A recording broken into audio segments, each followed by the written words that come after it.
Ok. Bonjour, bonjour à tous, ou rebonjour. On va faire cette table ronde sur les retours d'expérience en agriculture, en robotique agricole. On a la chance d'avoir avec nous à la fois Thomas qui lui utilise des robots et fait du service pour les agriculteurs, et Florent qui lui n'a pas de robot encore mais est installé et en légumes. Il nous expliquera les challenges auxquels il va devoir répondre sur la partie légumes notamment. On va commencer par laisser les intervenants se présenter eux-mêmes. So Thomas, can you present yourself and your company and what you're doing and Merci. Je suis très heureux d'être ici à la FIRA. C'est un événement, ce forum absolument génial. Je représente des solutions véritablement autonomes. Et en fait, on réduit l'écart entre le développement de robots et les agriculteurs pour comprendre vraiment quels sont les problèmes et quelles sont les solutions, plutôt que de développer un produit et ensuite le forcer vraiment à l'environnement agricole. Je crois qu'il y a différentes approches pour ce faire. Nous essayons d'être comme un concessionnaire avec la vente et le soutien et le service y afférent, mais c'est très difficile de faire ça sur un marché qui n'existe pas encore. Il y a des robots qui sont éprouvés et finalement, si vous avez une journée d'expo ou de démo sur un champ, vraiment, ce n'est pas juste pour le robot non plus, parce qu'il faut vraiment voir les robots comme un service qui apporte des résultats de la nouvelle technologie aux agriculteurs en effaçant les barrières de l'adaptation et de l'adoption de ces robots. Merci. est-ce que tu peux présenter ton exploitation brièvement, et on reviendra plus tard ensuite sur les challenges. L'exploitation, exploitation céréalière, grande culture en agriculture biologique, qui a été convertie en 2015. Ça fait 5 ans maintenant qu'on développe de plus en plus la partie légumière, donc culture légumière de plein champ, avec la partie courge, artichaut, de l'oignon, des plantes aromatiques en prévision.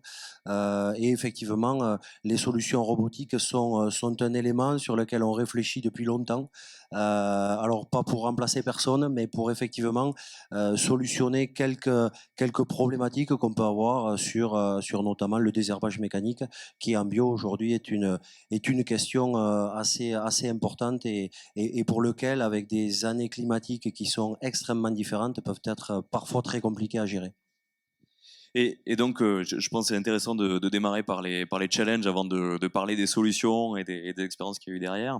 En termes de challenge justement sur l'agriculture biologique que tu mets en place sur la partie légumière, à quoi est-ce que tu t'attends, et en fait comment tu envisages d'y répondre? Est-ce que les robots seraient une solution partielle, totale?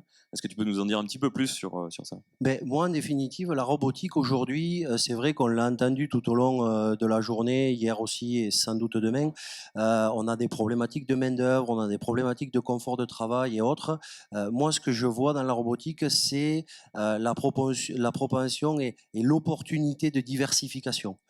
C'est vraiment ça en fait que j'y vois, et c'est à travers ça que je me permets, alors de rêver ou pas, j'espère que non, mais que je me permets d'envisager certaines cultures que je ne me serais pas permise de faire sans l'appui de la robotique. Donc c'est vraiment ça aujourd'hui. Moi, vraiment, à retenir, c'est vraiment ça. Moi, la robotique, c'est un élément de diversification qui me permettra demain d'étendre des marchés, d'être plus résilient sur la volatilité des prix, de l'énergie, de la main-d'œuvre aussi. Donc c'est vrai que c'est un combo quand même assez global, qui me permet aujourd'hui de me projeter dans un contexte économique, environnemental, qui, il faut bien se le dire, est assez morose, et qui me permet de garder encore un peu d'allant dans cette vision-là. Ouais. Et justement, là, dans un contexte morose ou un petit peu de crise agricole là, du moment, qui est un petit peu généralisé, et pas juste à la France, effectivement, euh, comment est-ce que tu arrives, je veux dire, à te projeter et à concilier l'achat ou l'investissement dans de la technologie, comme des robots, et en même temps ce contexte de crise? Quels vont être en fait les indicateurs sur lesquels tu vas te baser pour faire ce genre d'investissement?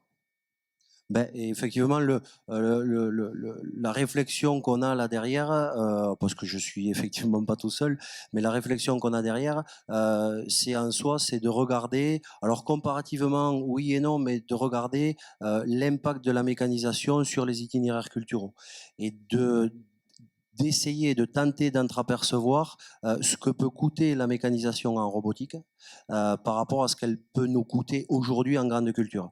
Et c'est vrai que effectivement, sur la partie grande culture, je me vois pas personnellement, par exemple, imaginer automatiser la partie grande culture, mais sur la partie culture légumière de plein champ et maraîchage, la plus-value qui nous est permise, eh bien, effectivement, permet de se rendre compte que ben, l'impact de la mécanisation en robotique, alors effectivement, ce sont des calculs sur le papier pour l'instant. Je discute avec pas mal de constructeurs pour regarder un peu les solutions qui seraient les plus pertinentes.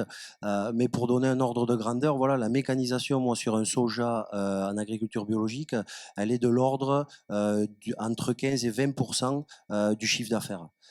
Et par rapport à de la culture légumière ou culture aromatique, eh bien la robotique, aujourd'hui, j'en suis arrivé à finalement avoir des ratios de charge de mécanisation par rapport au chiffre d'affaires qui sont de l'ordre de 12 à 15%. Donc finalement, c'est assez performant et ça bat un peu en brèche les idées qu'on peut avoir, les idées reçues qu'on peut avoir aussi là-dessus. Ok, donc c'est quand même une réflexion qui va au-delà du prix upfront, qu'on fait du prix qu'on a facialement, et il y a une vraie réflexion qui est derrière dans la durée sur effectivement du coût de mécanisation sur les différentes cultures. Et il y a quelque chose d'intéressant que tu me disais en préparation de cette table ronde, c'est que aussi tu as plutôt une exploitation grande culture, donc céréales. Et là, dans ta réflexion légumière, en fait, c'est d'avoir les légumes proches de l'exploitation. Et ça, on sait aussi que c'est un sujet fondamental pour la robotique, c'est la logistique. Je pense que Thomas, you will probably talk us about something. Vous allez nous en dire plus, Thomas, car la logistique est vraiment un point clé lorsque vous assurez le service. Donc, expliquez-nous ceci. Mais tout d'abord, parlons, revenons à Florent. Est-ce que ça fait partie aussi de ce choix dans le coût et comment tu envisages les choses? Ouais, effectivement. En fait, géographiquement parlant, alors c'est une exploitation, je me rappelle plus si je l'ai dit, mais de 150 hectares. Donc ça reste, c'est une grosse exploitation pour certains, une toute petite pour d'autres. Mais effectivement, c'est vrai que l'éclatement géographique qu'il peut y avoir autour du corps de ferme, on se rend compte que sur des aspects de désherbage mécanique, ça devient très vite compliqué. Même avec aujourd'hui 100% de la flotte de tracteurs qui est en autoguidage avec des bineuses à caméra et tout ça, ça reste quand même très compliqué. Et effectivement, la culture légumière de plein champ, l'intérêt que j'y vois de le resserrer géographiquement autour du corps de ferme, c'est un, sur la logistique robot, et deux, la logistique de manutention finalement, de chargement, déchargement, préparation des commandes et autres. Et donc ça, c'est vrai que c'est un peu la question en fond qui est là. Et finalement, c'est peut-être aussi moins palpable, je dirais, en termes d'argent, mais c'est aussi je dirais intellectuellement de se projeter dans d'autres cultures finalement qu'on n'a pas l'habitude de faire. Mais encore une fois, ça apporte, je dirais, un peu un peu de gratification et d'intérêt dans finalement des cultures. Je vois mes parents ont fait du maïs sur maïs sur maïs pendant des années. C'est vrai qu'on se lasse vite, on s'en lasse d'autant plus quand on a des marchés qui sont finalement assez ingérables. Là, on retrouve de la gratification avec du circuit court, avec de la robotique qu'on ne connaît pas forcément, mais qui sont pour moi des outils juste supplémentaires à disposition de l'agriculteur ou de l'agricultrice, et pas du tout un élément de substitution en soi. On n'est pas là pour remplacer quelque chose par un autre, mais vraiment de complémenter finalement l'utilisation de la mécanisation. Et le resserrement géographique autour du corps de ferme, je pense, et je peux me tromper, mais fait partie intégrante en fait du business plan aussi qui peut être là, et en termes d'efficacité aussi et de réactivité sur les travaux. Ok, merci, merci Florent. Donc ça c'est bien, tu nous as donné un petit, on va dire une vue sur tes besoins, et notamment le désherbage mécanique en légumes et les enjeux logistiques, comment tu as prévu de les gérer. Donc peut-être maintenant on peut switcher en anglais. And Thomas, maybe you can. Donc, Thomas, avant de voir la vidéo de la manière dont vous utilisez les robots, peut-être que vous pouvez parler de l'aspect de la logistique, de la maîtrise, du désherbage mécanique dans le cadre de l'exploitation agricole. Quel est l'objectif de votre mission? Notre rôle, c'est d'être un intégrateur. Un intégrateur, ça veut dire pas juste intégrer plusieurs technologies ensemble. En fait, on veut que le système des robots agricoles, la robotique agricole, rentre dans l'exploitation agricole en soi. En fait, il y avait beaucoup de consolidations industrielles et les exploitations agricoles sont de plus en plus grandes avec un éclatement des champs. Quelquefois, vous avez un champ qui est à 80 bornes plus loin. Donc, c'est très important pour les robots. Et une des barrières pour l'adoption précoce et pour les exploitants agricoles, c'est que ce n'est pas juste le travail du champ, mais c'est y aller et se déplacer entre les champs. Donc je crois qu'il y a une manière de faire et c'est un défi que nous devons relever dans notre entreprise lorsque nous fournissons les robots comme service. Si vous êtes un exploitant et que vous devez aller d'un champ à un autre, vous pouvez très bien mettre votre robot sur le tracteur, ça c'est facile. Si vous avez la bonne planification avant le travail du champ, vous pouvez sortir du tracteur, commencer le robot, le lancer et faire d'autres opérations comme des opérations d'irrigation. Mais ce que nous avons vu, c'est qu'il y a beaucoup de soutien de la part des exploitants ils veulent que ça marche. Il y a vraiment des agriculteurs visionnaires, ils veulent que ça marche, ils nous soutiennent. Nous sommes une toute petite entreprise, on n'a pas une flotte de 10 tracteurs différents. On travaille de manière très proche des exploitants pour voir quelles sont leurs opérations, comment pratiquement on peut améliorer les choses d'un point de vue très très pratique par exemple pour les pulvées, comment on peut les ramener à la ferme, etc. Comment est-ce qu'on amène les produits chimiques sur le terrain. Il y a un point très important, si on a assez de contacts, assez de clients, on va pouvoir commencer à avoir ces opérations, avoir un camion, avoir pourquoi pas un service de robot qui est mis à disposition sur les champs par un conducteur de camion. Et on peut faire ça avec plusieurs champs et en fait ça apaise la gestion. On peut aussi apporter par exemple les toilettes pour la récolte. C'est possible, c'est vraiment un défi. Alors, vous êtes le superviseur de ceci. Quelle est sa mission lorsque vous supervisez vous devez superviser plusieurs actions sur le même champ? Est-ce que est-ce qu'on doit imposer le type de robot selon sa mission, selon le type de tâche que l'on veut exécuter? Par exemple, pour Florent, vous parlez, Thomas, d'un sujet très important qui est l'intégration. On voit très bien le coût du robot et l'intégration pour le retour sur investissement, l'intégration dans l'exploitation agricole, mais cette intégration, on n'y pense pas forcément. Combien de temps avant qu'il soit vraiment rentable, entre guillemets, et quelle est la meilleure manière d'approcher ceci, d'aborder ce coût d'intégration?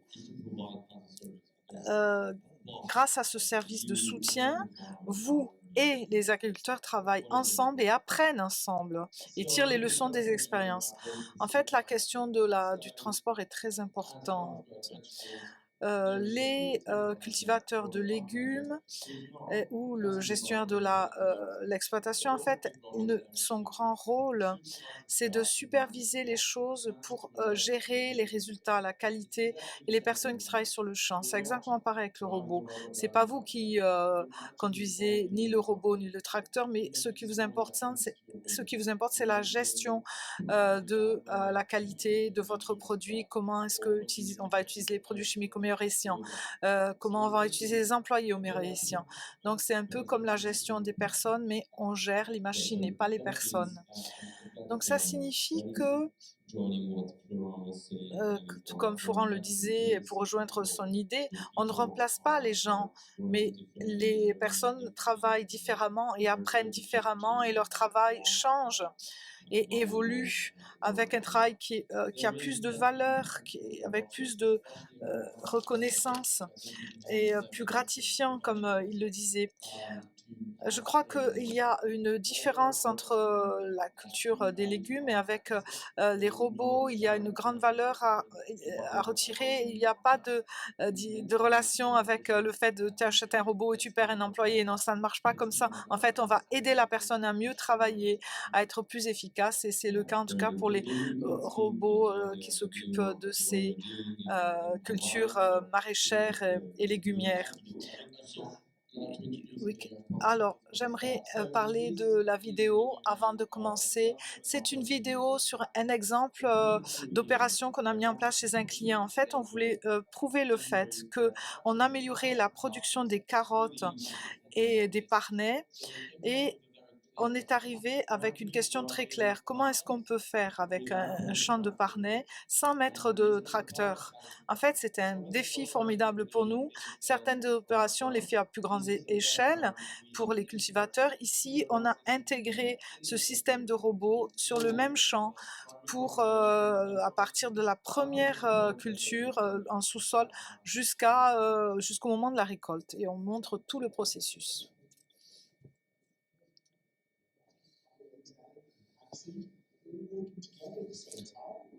Donc tous ces robots de marques différentes travaillent ensemble et on voit donc ces mêmes robots sur le champ en même temps. Alors voilà, le travail, donc grâce à ces robots autonomes, peut être réduit grâce à l'utilisation de ces robots. Là, on parle donc et donc c'était suivi de panais, pardon, pas de panais, de panais. Et ici, on utilise le système de pulvérisation avec également des vols réguliers qui viennent nous aider. 10 semaines plus tard, nous étions là pour voir les progrès réalisés et en fait, les réductions de carbone, évidemment, sont sensationnelles. En fait, les derniers chiffres ont été révélés en novembre, une fois que la culture a été récoltée. Et ceci a été fait grâce au financement de Marks et Spencer. Sans leur soutien, nous n'aurons jamais pu développer ce type de choses. En tout cas, ça aurait été fait beaucoup plus lentement. Donc, un grand merci à Marks et Spencer. Donc, quel est le recul finalement des récoltants lorsqu'on a utilisé ces services? Est-ce que vous avez finalement est-ce qu'on pourra acheter vos robots tout seul ou est-ce qu'il va toujours avoir ce soutien? En fait, chaque fois qu'ils sont venus avec leur caméra, c'était très difficile de montrer toute l'opération. Mais en fait, c'était vraiment quelque chose qui se faisait en continu et c'est une véritable opération agricole, hein, en fait. En fait, on essaie d'avoir des clients dans une situation où alors ils ont assez confiance pour dire, OK, j'achète la machine en toute confiance. Et ça, c'est vraiment important. Et on essaie de faire cette opération une saison, on fournit le service et on essaie d'avoir un objectif qui est d'arriver à avoir le même coût de production et ceci permet, moi je viens avec ma facture également et ils voient vraiment les économies qu'ils ont réalisées. Et pour certains cultivateurs, il y aura toujours un service au client. Il n'y a pas de restructuration pour acheter le robot. Surtout pour les petites exploitations ou des groupes d'exploitants ensemble, des cumin, et bien en fait, par exemple, on peut utiliser des moissonneuses-batteuses, tous les contrats normaux que l'on a. Mais en tant que cultivateur, ils veulent travailler, mais ils veulent que ça marche, que ce soit éprouvé dans leur type de culture, dans leur champ spécifique. Et on a 120 hectares de laitue et ensuite on a mis du fertilisateur, de l'engrais et c'était très bien. Mais en fait, ils ont changé leur système, un petit peu comme ce dont on parlait durant la dernière table ronde, en changeant les vergers. Ici, on change les planches de 2 mètres à 3 mètres. Et donc, c'est possible. Grâce au robot AgroIntelli qu'on a utilisé pour ce système et ils vont encore faire un autre essai de 1 an avec une nouvelle saison, mais moi je suis très très confiant que ça va être nos clients pour l'avenir car nous savons que ce que nous avons livré, eh bien c'est parfait et ce n'est pas quelque chose qu'il faille beaucoup manipuler sur tout le long du process. Donc, encore une fois, le robot ne remplace pas une personne. C'est plus une intégration du robot dans l'exploitation et faire un mix d'actions et d'exploitation et d'opérations, pardon. Pour ce qui est de l'intégration, il faut voir quels sont les cas d'usage avec les cultivateurs. Donc en fait, dans ce modèle de service, vous pouvez intégrer le cas d'usage et construire les choses à partir de ce cas d'usage. Ce matin, je crois que nous avons eu une présentation qui nous expliquait que 3000 robots en opération se trouvaient à travers le monde. Ce n'est pas beaucoup en fait comparé aux tracteurs. Donc ça veut dire qu'on n'a pas tant de cas d'usage que ça pour avoir un véritable retour et avoir assez de recul. Et pour Florent également, il y a des points intéressants dans l'approche que vous envisagez pour votre business plan, pour votre exploitation. Vous avez ces cas d'usage, ces modèles économiques et vous parliez de la partie économique avant, du retour sur investissement, de la marge brute avec les robots et des économies envisageables. Donc il y a clairement un survol général à garder à l'esprit lorsqu'on parle de la robotique et lorsqu'on veut intégrer la robotique dans une exploitation. Donc je vais repasser au français. Donc là, je pense que maintenant on a vu à la fois donc les besoins de quelqu'un qui va donc de Florent qui passe en légumes et qui projette de s'équiper d'un robot. Donc c'est intéressant hein, parce que on est vraiment sur quelqu'un qui se pose la question de quel type de robot je vais utiliser, pourquoi faire, etc. Ensuite, on a eu Thomas qui lui fournit du service en fait à des agriculteurs et donc qui a déjà du retour d'expérience sur comment les robots fonctionnent et quels sont les bénéfices aussi et puis aussi les écueils avec les agriculteurs. Et là maintenant, ce qu'on vous propose de voir, c'est un témoignage vidéo qui dure à peu près 5 minutes, qui est un témoignage vidéo d'un utilisateur de robots en France, donc ce sera en français. Il faudrait le son également, et donc voilà, on va avoir juste son témoignage et il va expliquer comment il a eu le robot, qu'est-ce que ça lui a coûté en termes d'intégration, etc. Et qu'est-ce qu'il fait avec et quels sont ses retours d'expérience. Je pense qu'on viendra, de toute façon, on viendrait pas en arrière. Impossible. Bonjour, je m'appelle Christine François. Et Thierry François, nous sommes producteurs de plantes aromatiques sur la commune de Plan d'Orgon, dans les Bouches-du-Rhône. L'exploitation fait 3,5 hectares. Nous avons 1 hectare de serre couverte, un demi-hectare de plein champ. On a juste une personne pour la saison estivale, à mi-temps.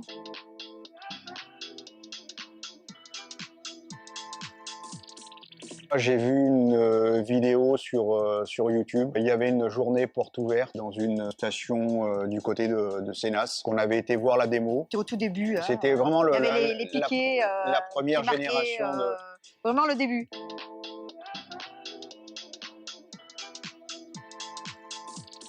Ils sont revenus faire un essai chez nous, 2 ans après. Ouais, bien. Et là, GPS, super performant évidemment. Et là, on a dit, ouais, là, on peut y aller.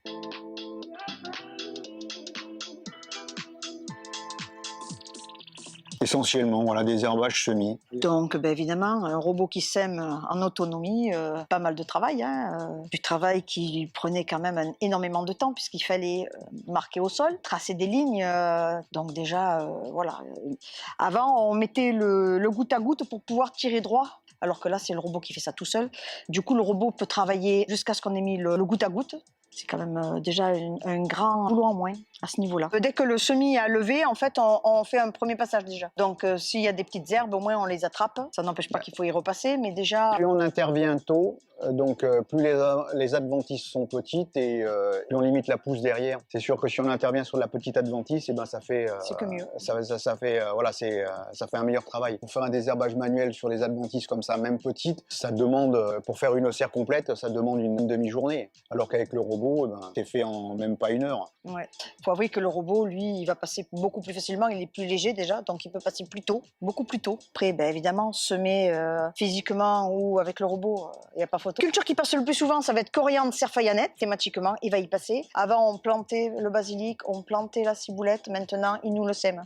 Depuis l'année dernière, on s'est lancé, on sème ciboulette, on sème basilic, on sème persil. C'est des articles qu'avant, on plantait à la menthe. On fait marquer aussi les sillons avec le petit griffon. Voilà. On lui met juste 2 griffes et il nous fait les lignes de plantation. Ça fait qu'on a déjà le marquage. À partir du moment où c'est le robot qui a créé les lignes de plantation, et ben au niveau de l'entretien, c'est facile puisque donc il a ses repères. Il travaille au centimètre près, donc ça permet d'être sûr au niveau du travail qu'il ne va pas bouffer la culture. Et puis bon, comme c'est lui qui l'a créé, de toute façon, quand il revient dans la serre, quand il revient sur la culture, même s'il y a eu un petit écart, ben, de toute façon, donc premier temps on le suivait beaucoup, maintenant c'est vrai qu'il travaille beaucoup plus en autonomie.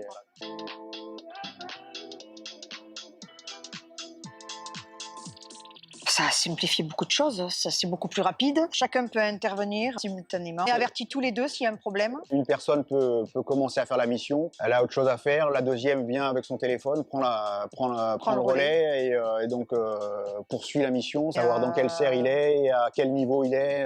Surtout pour les semis, quand on fait des mixtes dans une même serre, c'est vrai que c'est pas mal de savoir où il en est effectivement. Alors moi en fait, ce que je fais souvent, c'est que quand je sème, je sais à peu près le temps qu'il lui faut, mais je peux le vérifier sur mon téléphone et faire autre chose en même temps. Ça peut être ramassé à côté, ça peut être plein de choses en fait. Hein. C'est vraiment très pratique. Voilà, je fais 2 choses en même temps, quoi.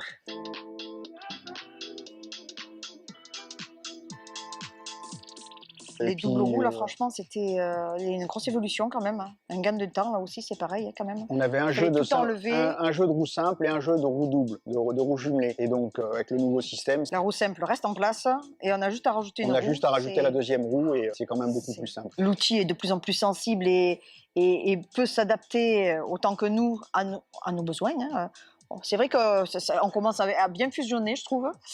L'avantage du robot, c'est qu'il a également une adaptabilité, c'est-à-dire que si vous avez des outils existants pour lesquels vous trouvez que ça fait du bon travail, on peut arriver à trouver des solutions pour que positionne sur le robot et fasse le même travail. C'est le relationnel avec Nayo avec son équipe. et avec l'équipe de chez Nova, enfin qui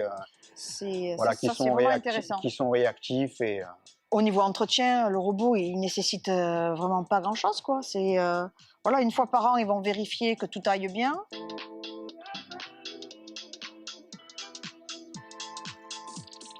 Producteur d'herbes aromatiques, oui, super intéressant. Je pense qu'après, tous ceux qui font du bio. J'imagine qu'ils en utilisent.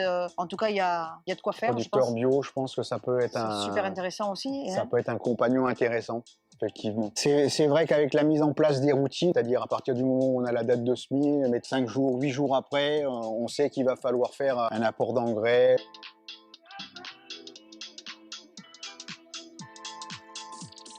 Non, non, Non. c'est pas possible. Là. Non, non.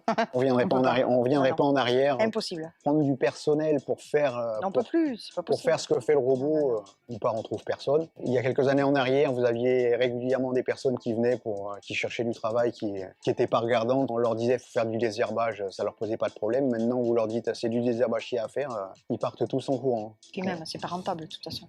Il y a quand même une histoire de rentabilité aussi. Ça, c'est une certitude.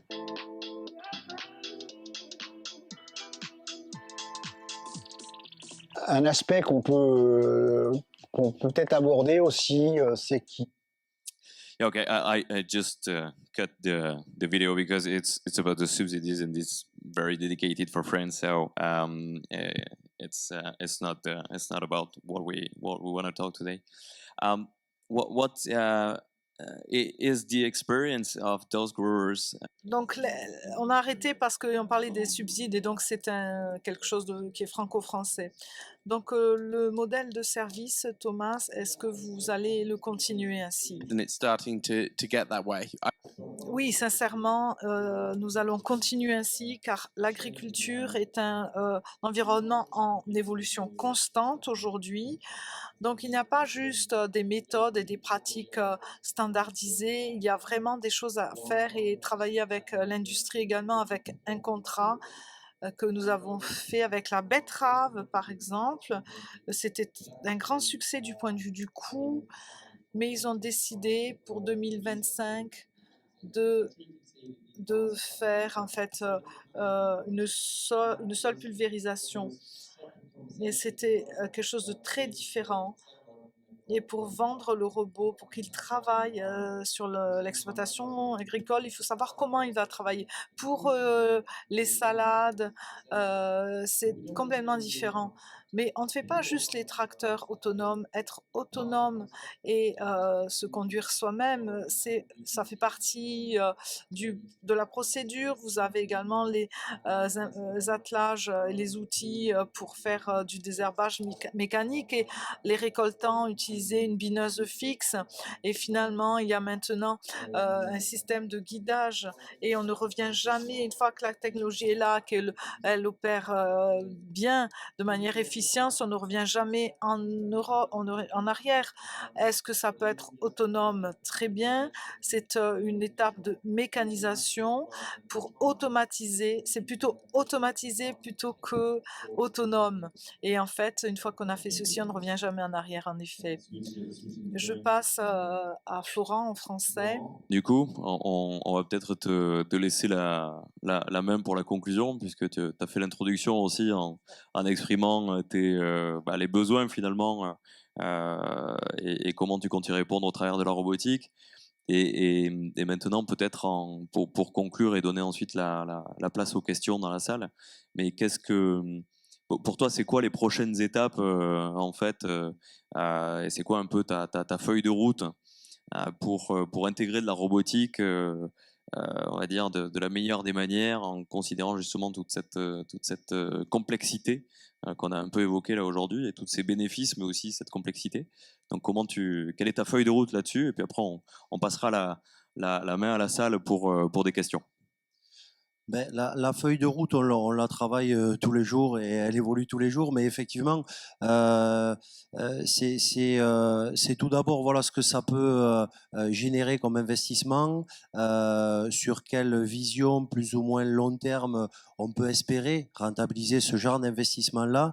Et puis c'est vrai que au travers de ça, alors c'est peut-être un pas de côté, mais par mimétisme de ce qu'ont fait mes parents pendant leur carrière d'agriculteur, je me suis rendu compte que il y avait pas mal de choses qui avaient pu fonctionner parce qu'ils avaient été souvent, alors pas à l'avant-garde, mais en tout cas très moteurs dans l'innovation. Et c'est vrai que je trouve aujourd'hui que la robotique, dans un monde en pleine mutation comme l'est le monde agricole, justement peut permettre d'ouvrir le champ des possibles, de contrecarrer des problématiques qu'on peut avoir. Et c'est vrai que je trouve ça très intéressant aussi. Mais voilà, pour répondre à ta question, la feuille de route, elle elle est clairement pas définie, mais on y réfléchit. Et aujourd'hui, là, vraiment, on est en train de, pour parler très concrètement, d'établir des chiffrages de robots, regarder qu'est-ce qui est possible de faire et qu'est-ce qui n'est pas possible, pour justement se projeter sur ce que disait Tom, l'intégration finalement